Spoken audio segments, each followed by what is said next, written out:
Diddy's Star Island mansion was raided by authorities in March of last year, and they allegedly found drugs, guns, baby oil, and more. Diddy's trial continues this week, and today, federal prosecutors released even more evidence that was presented in court. The evidence in question is several photos taken during the federal raid of his Star Island mansion in Miami, which took place in March of last year.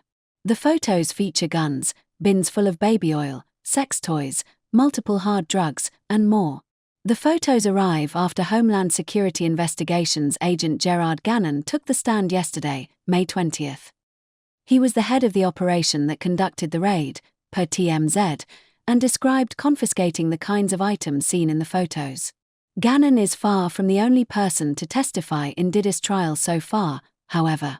Last week, the Bad Boy founder's ex-girlfriend Cassie took the stand to recall years of alleged abuse. Cassie's former best friend Kerry Morgan also took the stand, along with the mogul's ex-assistant, and more. Danite Kane singer Dawn Richard even testified about witnessing Diddy's alleged abuse of Cassie. According to her, he once assaulted the songstress at a restaurant while at dinner with several of their celebrity peers. He grabbed her by the neck and popped her, slapped her in the mouth, she alleged, per CNN. Diddy is currently facing charges related to sex trafficking and racketeering, as well as several civil lawsuits.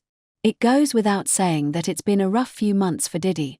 In September of last year, the Bad Boy founder was arrested on various charges related to alleged sex trafficking and racketeering.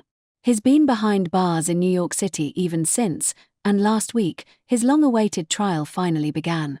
On top of his criminal case, Diddy has also been hit with several lawsuits over the past year and a half.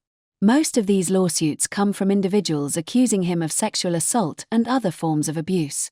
He's maintained his innocence, only admitting to the 2016 assault of his ex Cassie, which was captured by security cameras and released last June. Amid all of this, it looks like the mogul could have taken some major financial losses too.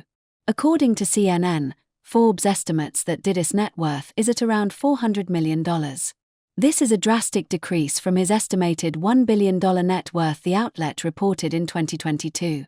In a broadcast report shared earlier this week, CNN anchor and chief legal analyst Laura Coates also reported that Diddy's assets could be seized by the government if he's found guilty of the crimes he's accused of. Jim Trusty, former chief of the Department of Justice Organized Crime and Gang Section, joined Coates for the report. People might hear that and think, wait, does that really mean that all of his businesses, all the money he has, could conceivably be used to finance this? Therefore, it's all fair game? Coates asked, as seen in a clip shared by The Art of Dialogue. Yeah, it pretty much is. This is a very, very broadly phrased forfeiture allegation. It doesn't look like there was any sort of pre-indictment seizures that they're counting towards. Normally, you see things they've already gotten their hooks into, Trusty responded. So, it's basically just saying if it is an instrumentality or a proceed, we're going to go after it, he continued. And they've named the enterprise, in a very broad way, the RICO. The RICO is essentially anything he touched in his business world. A few of the other celebrities who allegedly attended the dinner included Usher, Neo, and Jimmy Iovine. Photos of some of the injuries Cassie allegedly sustained at the hands of her former partner were also entered as exhibits in the case earlier this week. One photo shows her wearing sunglasses and a hoodie and having a swollen lip. Another photo shows a large gash across one of her eyebrows along with some blood and swelling. Cassie appeared to have a couple of large bruises on her back in a different photo.